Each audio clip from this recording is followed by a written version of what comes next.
You ask Tiger to solve. This deals with linear equations with one unknown. The final result is x equals 1 over 2. Let's solve it step by step. Simplify the expression. Expand the parentheses. Multiply the coefficients. Simplify the arithmetic.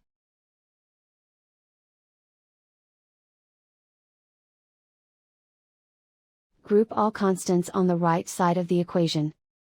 Subtract 7 from both sides.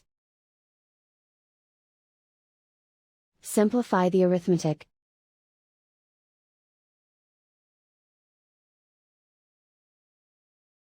Isolate the x.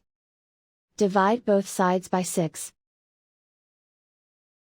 Simplify the fraction.